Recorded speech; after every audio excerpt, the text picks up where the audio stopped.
Programme Sabrang सावल FM 92 तां पेश कयो पियो वञे ऐं हाणे प्रोग्राम सबरंग सावल जी शुरुआत कयूं था हिकिड़े अदबी ख़त सां ऐं हीउ अदबी ख़त थर खां लिखंदड़ उन गुमनाम साथीअ जो आहे जंहिं पंहिंजो ख़त त उमाणियो आहे पर पंहिंजो नालो नाहे लिखियो।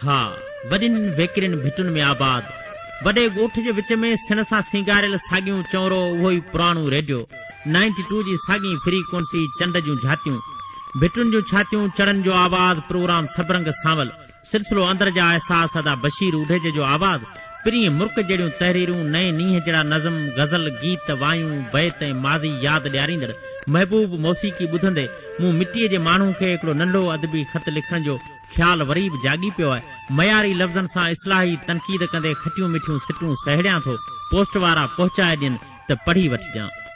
सूर कई सिर ते सठम पर सूर ही नासूर ॿुध सूर मन जा सभु ॿुधनि हिन सूर मींहं जा सूर ॿुध। इहे ॻाल्हियूं पोइ था कयूं भा बशीर पहिरियां इहो ॿुधाए त हाणे ठीकु आहियो। 2 टे माह पहिरियां ॻोठ में ॻाल्हि पई हली त बशीर वेचारो बीमार आहे राब्तनि जा वसीला ज़ाब्तनि में न हुअण करे तबियत जो पुछी कोन सघियसि बाक़ी दिल सां दुआ घुरंदे धणी दर इल्तिजा उॾारी हुयमि त या अलाह पंहिंजी कुदरत ऐं रहमत जे वास्ते लाड़ जे लियारनि जॾहिं असांजे भाउ बशीर खे सुठी सिहत ऐं तराज़ उमिरि अता फरमाए का ख़ता तुंहिंजी ख़ता तोखे ख़ता ॾींदी वञे तंहिं ख़ता खां थी ख़फ़ा छा लए ख़ता थींदी वञे। हलूं था प्रोग्राम जी भंजराह मुंहिंजे न लिखण ऐं तुंहिंजे मयारुनि तरफ़। मुंहिंजे अदबी ख़तनि जे शामिल थियण खां पोइ कुझु मयारी ऐं जवाबी ख़त शामिल थिया त मुनासिब मोट आऊं बि ॾींदो रहियुसि पर अचानक अलाए त छा थी वियो कंहिंजो विच कंहिंजो अधु कंहिंजो पासो त कंहिंजो पलांद। उन्हनि प्रोग्रामनि में अदबी ख़तनि जी रश बि ईअं थी वई जीअं ॿोॾ वारी साल वतन कार्डनि ते कतारूं हूंदियूं हुयूं।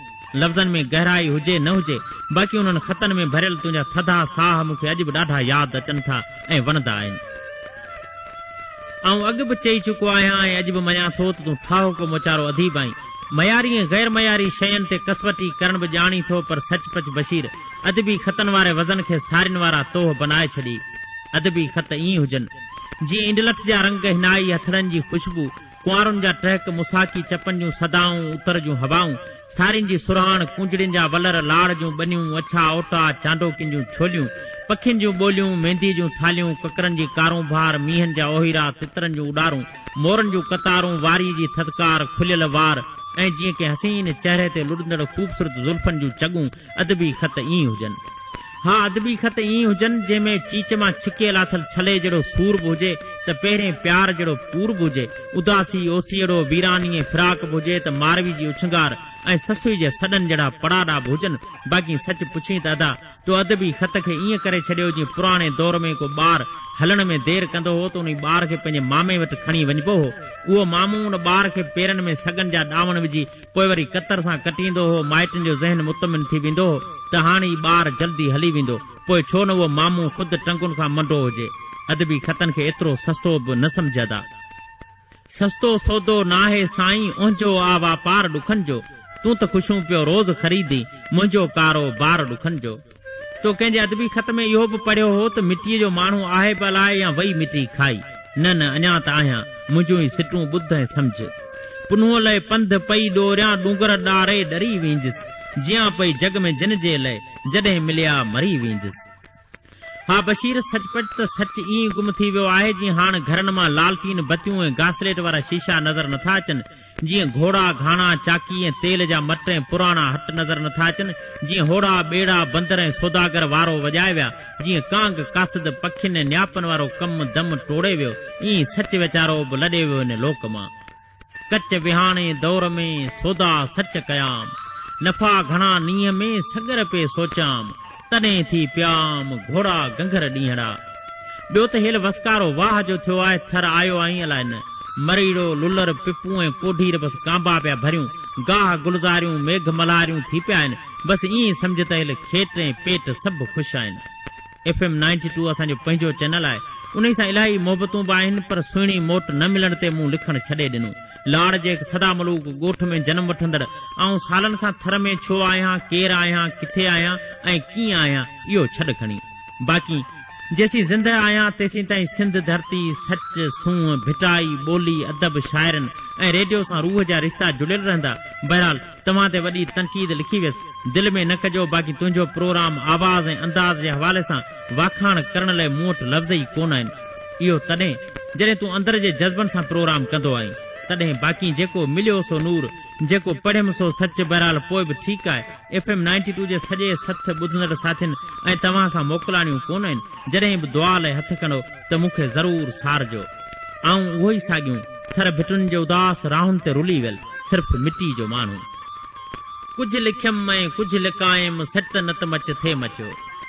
कुझु लिखियमि ऐं कुझु लिकायमि, सच त न त मच थिए मचो। कंहिंजे सिर लाइ सिर विञायमि, सच त न त मच थिए मचो। लाड़ जा पट छो छॾियमि ऐं छो वसायमि थर वञी, घूर कंहिंजी घर छॾायमि, सच त न त मच थिए मचो। हुन उमाड़िया जे हुतां मूं ॾे मयारुनि लाइ के, कांग से वापसि उॾायमि, सच त न त मच थिए मचो। हू न थियो मुंहिंजो धणी पोइ बेधन्याणी थी वियसि। हू न थियो मुंहिंजो धणी पोइ बेधन्याणी थी वियसि। हथ ॿई पंहिंजा वधायमि, सच त न त मच थिए मचो। मूं मिटीअ जे यार माण्हू सभु मिटियूं मारा छॾिया, घर वञी थर में अॾायमि, सच त न त मच थिए मचो। माल में वेड़े बुॾे तो प्यार जूं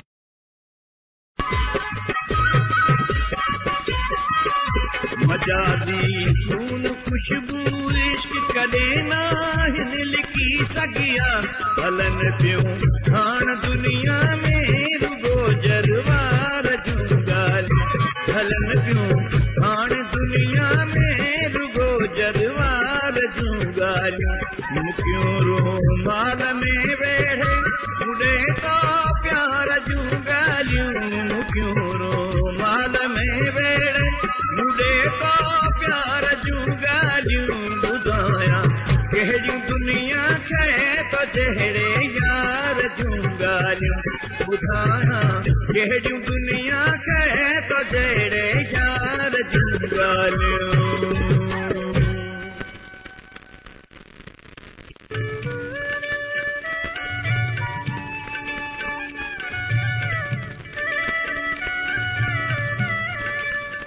जेकॾहिं हाणे रेडियो सेट ऑन कयो त हिकु दफ़ो ॿीहर अव्हां खे भलीकार कयूं था। वक़्त जो अहसास राति जा 10:44 प्रोग्राम सभु रंग सांवल ऐं हाणे सभु रंग सांवल जे सफ़र में हाज़िर आहे।